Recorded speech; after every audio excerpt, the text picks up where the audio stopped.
Assalamualaikum, halo friends, welcome to my channel. Jangan asal campur tepung ketan. Nah, adonan kayak gini bikin onde-ondenya lebih empuk, lembut, dan nggak keras meski udah dingin. Di resep ini aku buat onde-onde beda dari biasanya. Aku pakai pisang sebagai bahan dasarnya. Oke, langsung aja kita buat ya. Sudah aku kukus pisang, aku pakai pisang kepok sebanyak 7 buah. Pilih pisang yang matang supaya nanti hasilnya manis dan lembut. Oke, step selanjutnya langsung aja kita olah pisangnya. Aku kupasin kulitnya ya. Ini tuh dalam keadaan panas ya friends. Jadi harus panas-panas, pisangnya dikupas dan langsung dihaluskan. Selain pisang kepok juga bisa pakai pisang raja atau pisang tanduk ya. Pilih pisangnya yang benar-benar mateng jadi mudah untuk dihalusin seperti ini. Oke, cukup seperti ini aja. Kemudian tambahkan gula pasir sebanyak 100 gram, vanili bubuk setengah sendok teh dan sedikit garam ya untuk penyeimbang rasa aja. Kemudian aduk-aduk sampai dengan gulanya tuh hancur ya. Karena pisangnya ini masih panas, makanya gulanya nanti bakalan hancur ya friends. Nah seperti ini, aduk-aduk terus sambil digejek-gejek seperti ini ya, supaya pisangnya makin lembut. Oke, gulanya sudah hancur. Next step, tambahkan tepung ketan. Aku tambahkannya sedikit-sedikit ya, supaya nanti nggak berhamburan.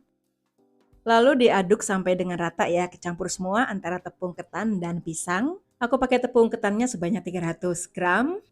Oh iya, untuk gulanya, kalau mau yang lebih manis boleh ditambahkan lagi. Aku pakai 100 gram aja karena kan pisangnya sudah manis ya friends. Aku masukin lagi tepung ketannya, kemudian mau aku ulen pakai tangan aja ya supaya cepet. Nah, karena kadar air di pisang itu berbeda-beda, nanti kalau seandainya pas ngulen adonannya masih keras, bisa ditambahkan air sedikit ya. Oke, ini aku tambahin air sedikit karena adonannya masih keras ya, belum bisa dipulung. Aduk lagi sampai dengan rata. Jadi ciri-cirinya adonannya itu sudah empuk, sudah halus, sudah mulus. Nah, seperti ini ya.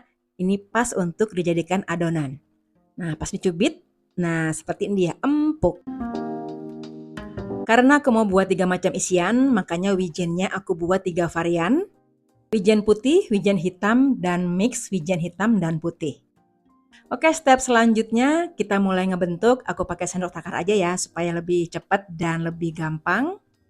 Aku mau bentuk bulat aja supaya cepat kerjanya. Nah, seperti ini ya, kasih lubang untuk isiannya. Untuk isian pertama, aku isi dengan keju spready. Ini kejunya keras ya, karena dari kulkas. Lebih gampang kita ngisinya dibanding dengan kalau keju spready-nya itu cair. Kalau sekiranya pakai keju spready atau keju oles kemahalan, bisa pakai keju cheddar ya friends. Dipotong-potong aja kejunya supaya lebih mudah kita ngisi dan ngebentuknya.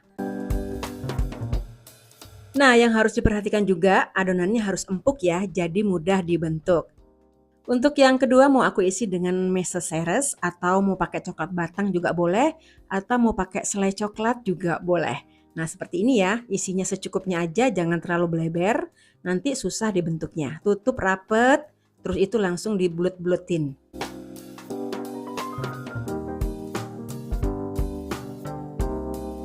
Jadi kalau untuk isian sesuai dengan selera aja ya, berkreasi aja. Mau pakai segala macam selai juga boleh. Nah, untuk yang ketiga aku mau isi dengan coklat tiramisu. Ini tuh coklat batang ya, yang rasa tiramisu. Mau pakai rasa matcha atau cappuccino ataupun yang lain boleh ya, berkreasi aja. Yang penting hasilnya enak. Nah, kemudian dicelupin ke air seperti ini, sebentar aja ngecelupinnya. Baluri dengan wijen. Jadi gunanya dicelupin tuh supaya wijennya makin lengket ya friends. Nah, seperti ini. Jadi sebagai pembeda, yang untuk isian keju spready aku kasih wijen putih, untuk yang isian meses coklat aku kasih wijen hitam, untuk isian tiramisu aku kasih wijen mix hitam dan putih. Biar nanti pas mau ngambil nggak ketuker.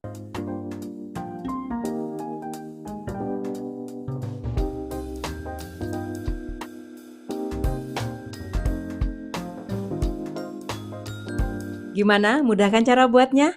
Sudah bahannya murah, buatnya mudah, hasilnya cantik pula. Ini juga bisa dijadikan ide jualan frozen food ya. Satu resep ini menghasilkan 21 pieces onde-onde pisang.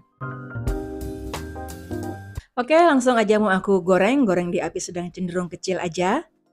Tunggu bagian bawahnya benar-benar kokoh baru dibolak-balik ya friends. Nah, seperti ini. Masaknya perlahan aja, jangan buru-buru supaya matangnya merata sampai ke dalam.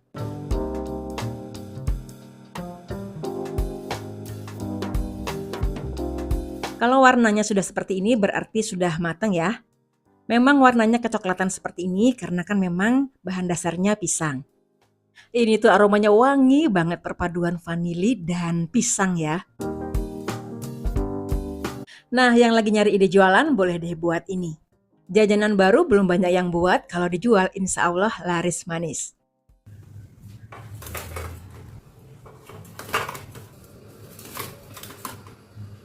Garing di luar, lembut dan kenyal di dalam. Seperti ini ya hasilnya. Ini onde-onde pisangnya dalam keadaan hangat ya, cukup kokoh. Jadi teksturnya tuh mirip dengan onde-onde pada umumnya, cuman di dalamnya ini agak padetan ya friends, tapi lembut dan kenyal.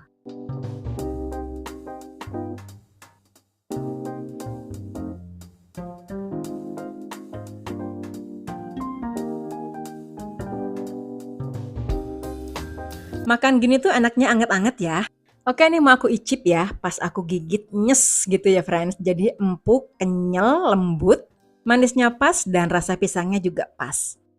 Berhubung ini ada isinya, jadi satu piecesnya bisa dijual di harga 2000-an. Tapi kalau mau dijual 1000-an, boleh nggak pakai isi ya friends, tetap enak kok. Oke, terima kasih untuk yang sudah menemani aku masak, semoga bermanfaat ya. Terima kasih juga untuk subscribe, like, komen, dan share-nya. Sampai jumpa di video selanjutnya. Assalamualaikum.